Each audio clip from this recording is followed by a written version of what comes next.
Hey listeners, it's Tim. Just a quick note to let you know that due to popular demand and limited places, we've just opened up enrollment for the next cohort of our flagship 12-week studio transformation program. Applications are now invited from teachers who are eager to revolutionize their studio teaching and business practices through weekly group meetings, the guidance of our incredible facilitators, and our Presto framework. Teachers involved can also complete top music certification at the same time. To find out more and submit your application, head to topmusic.co/12WST. That's the numbers 12WST today. Hey there, I'm Rachel Ehring, and you're listening to the Top Music Piano Podcast. Get inspired as we discuss creative resources, trends in piano pedagogy, ways to grow your income and streamline your studio, and new ways to engage your students each week. If you are a teacher who wants to go beyond the method books to create an innovative studio that fosters lifelong music makers, you've come to the right place. Hello, piano teachers. Welcome back to the podcast. Today, I'm here by myself, and I want to dive into a topic that I don't hear talked about very often, but it is perhaps the most important thing that we can teach our students. If you listen regularly to podcasts for piano teachers, I'm sure that you've heard episodes about technique and creativity and improvisation and rhythm and note reading. But when was the last time you heard an episode about teaching musicality to our students?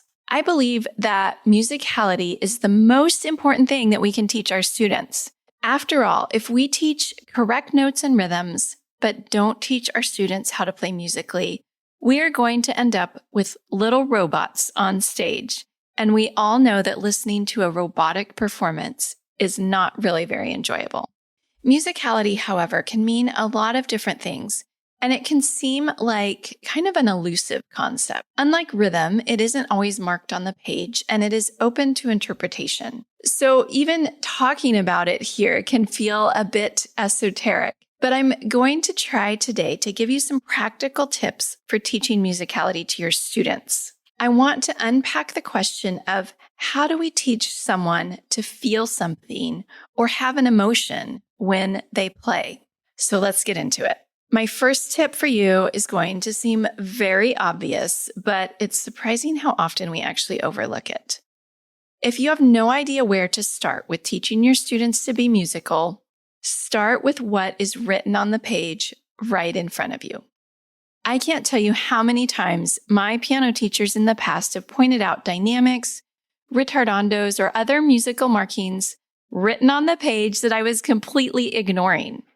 Honestly, I think a good portion of piano teaching is helping our students see and do what is right there in front of them on the page. Or sometimes they might see it and be doing it a little bit, but we need them to do much more of the musical marking that's on the page. You might ask them to exaggerate the dynamic markings way beyond what they think they should do. And of course, make sure that you aren't missing or ignoring any of the markings that are in the score. If a student is playing a piece that I'm not very familiar with, I like to listen to a recording while looking at the score because sometimes I see things in the music that I didn't notice when I just looked at it without hearing it. I was thinking back to my lessons as a kid and as a teenager when I was preparing this episode and realized that we didn't have YouTube and Spotify when I was growing up, so it was much harder to listen to a recording of the pieces that I was working on. I think it's good for students to listen to their pieces, but maybe not right at the beginning. I'm sure it depends on the student, but for me, I like to try to tackle the piece on my own, and I'm talking about when I'm learning a piece myself and when I think back to learning pieces as a teenager and in college. I like to try and tackle it on my own, read through it, try to figure out the notes and rhythms before going to a recording. And I think that's good for kids too, to try and figure out as much as they can first before they listen to a recording. Now, of course, again, it depends on the student.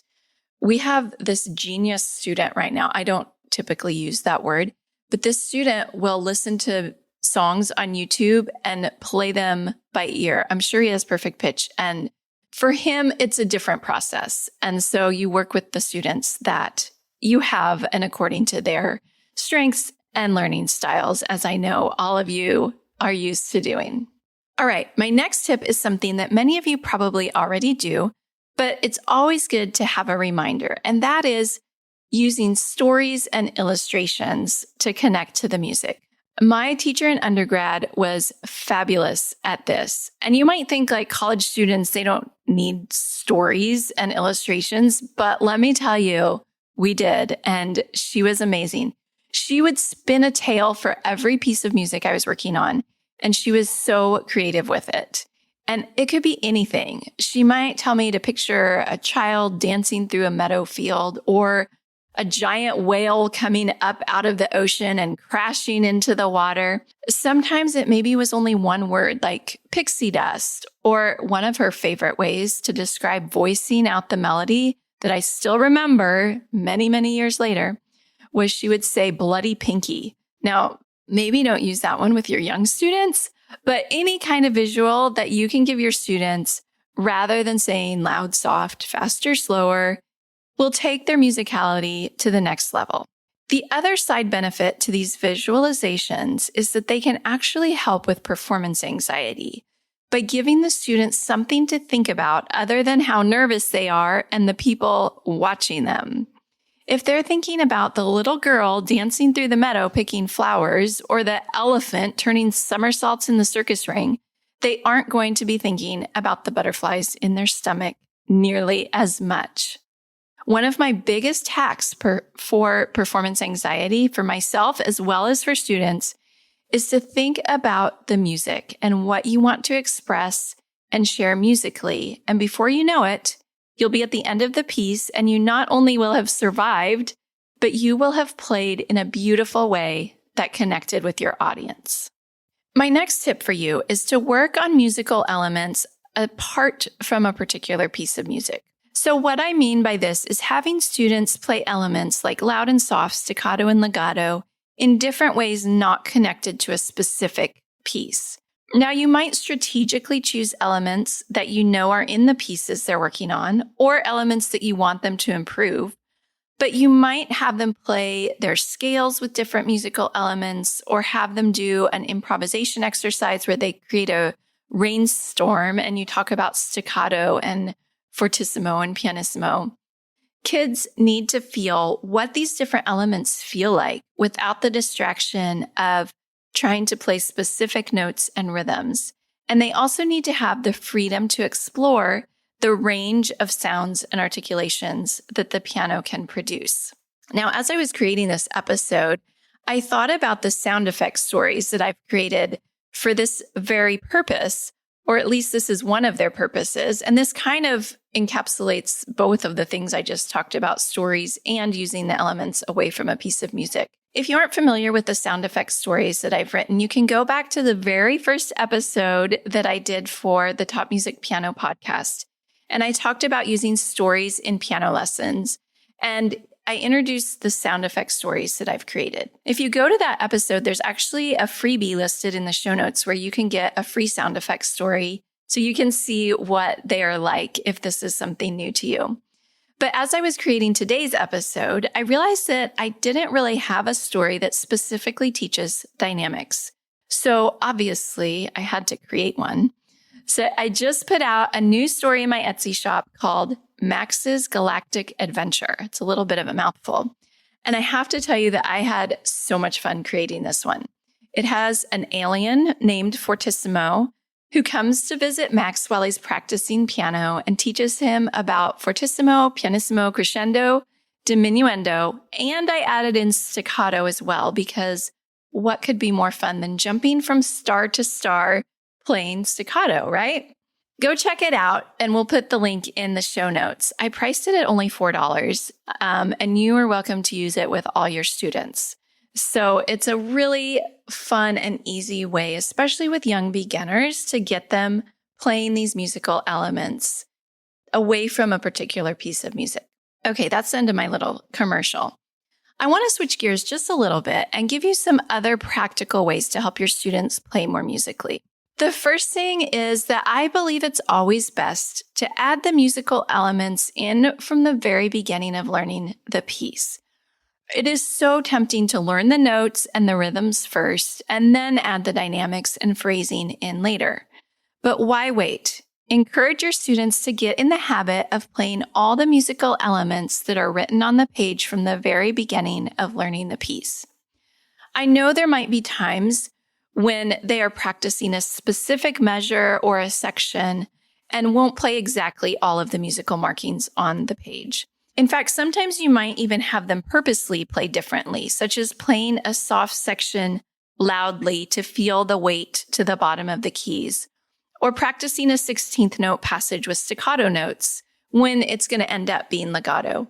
But overall, we want them to be aware of all the musical markings on the page and create good musical habits from the very beginning of learning the piece. Here's another idea. If they're struggling to put everything together, have them play the piece and focus just on the musical aspects. So you might tell them, I don't care how many wrong notes you play, or if you even keep a steady tempo. Of course, that is the goal. But for right now, I want you to play all the dynamics that are written, and I want you to exaggerate them. Sometimes by giving them this permission, they end up playing more accurately than before. And if they don't, it's okay. I've found that especially if I wait until I've learned all the notes before I add in the musical elements, that sometimes when I add in the dynamics, I suddenly can't play the right notes. This is really frustrating, and sometimes just acknowledging that it can happen and give them permission to play wrong notes can put their mind at ease. One of the things we can do and encourage our students to do to make our pieces immediately more musical is taking time. As pianists, we need to first of all take time to breathe. Breathe before we ever start the piece. Breathe between the phrases. Breathe between sections of the piece. And linger in places just a hair longer than maybe we think is appropriate. Another thing that my undergraduate piano teacher, Dr. Wong, taught me was to use timing strategically in places where technically I needed just a little extra help. So for instance, if you're going for a big chord, it often makes sense musically to take a little extra time to make it more dramatic, and bonus, it helps you technically to have a second longer to make sure you get the right notes. You can have that tip for free, no extra charge, but it's a good one, right? You might have heard this piece of advice. Make every note in the phrase a different dynamic. Now, there are exceptions to every rule, and there are times when you want to keep the notes of a phrase more static. But especially if you're playing some lush romantic music, this is a good goal to strive for. Playing each note of the phrase slightly differently means that the phrase is always going somewhere or coming back down. With phrasing, I think singing is one of the most helpful ways to understand it. As you all know, the notes on the piano decay as soon as they're played. But with the singing voice, you can shape a phrase even on one note. So by singing the phrase, you can hear and feel in your voice the shape of the phrase without the decay in between notes.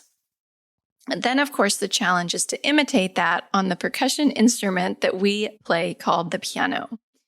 I encourage you to use more singing with your students, and I'm speaking to myself as well. I need to have my students singing more and getting them comfortable with singing their phrasing. Another element of musicality that we can start teaching to our students, even when they are beginners, is the idea of texture. In the beginning, just talking about melody is a great place to start. If you're playing a teacher duet part, you can say to your student, did you notice that I played my part a little softer to be sure that your melody could be heard? That's because the melody is more interesting and important in this song. With beginners, playing hands together with the two hands playing different dynamics probably isn't realistic, but we can still start introducing the idea. You might have them play hands separately with different dynamics, or have them play air piano with the left hand while playing the right hand melody out. Helping them understand the concept of texture is the first step in their journey to playing a varied texture. And then with more advanced students, you can talk about texture as it relates to chords and have them try playing a chord with one note louder than the others. You could have them play a series of white note triads with the thumb being the loudest note, and then try it again with the pinky being the loudest note. bloody pinky, as I was talking about earlier. I would love to hear your ideas about teaching texture to the students as well. Before we end today, I want to share a story with you. Sometimes getting away from the piano is actually what we need to take our musicality to the next level. When I was in grad school, I was practicing a lot, of course, and working really hard trying to do everything my teachers were asking me to do, and it seemed like it was never enough. I was trying so hard to play musically and get everything right. And one weekend, I decided to just get away from the stress of school and go with a friend up to the mountains. I went to school in Colorado, so there was no shortage of beautiful scenery to be had. So we went up, and I think that weekend we went snowshoeing in the mountains, and it was a gorgeous sunny day. We breathed in all that crisp, fresh air. And when I came back and sat down at the piano, it felt like something had shifted in me. I was able to feel the phrases in a new way and play with so much more musicality than I had before. There was something about getting out in nature and refreshing my soul that took my piano playing to a higher level. You might be able to get that to that place through stories or imagination, but sometimes we need to have a mountaintop experience, maybe even literally like I did, in order to connect with the music in a deeper way and be able to express that. And remember, that is our ultimate goal, to create musicians who play beautiful music, not robots who can play all the right notes and rhythms. Make sure that your students know that beautiful music comes from sharing the emotion within, not from just playing a bunch of right notes. And it's not just to connect with the audience, it's for us as the performers as well. How much more gratifying is it to play from your heart instead of just from your fingers? I hope that this episode has been inspiring for you. I would love to hear if you have creative ways that you help your students play more musically. You can always send me a DM on Instagram. I'm at Rachel Ehring, or find me in the private Facebook group for Top Music Pro members. I love hearing from teachers who have found the podcast helpful. It always makes my day to hear from you. Next week, I'll be back with another interview. I'm not going to say who it is because I haven't recorded it yet. I don't want to jinx it, but I'm really excited about talking with this person, and I think it's going to be a good one. All right, that's the end of the show for this week. I'm Rachel Ehring, and you've been listening to the Top Music Piano Podcast. Thank you so much for being here. I will talk to you again next week.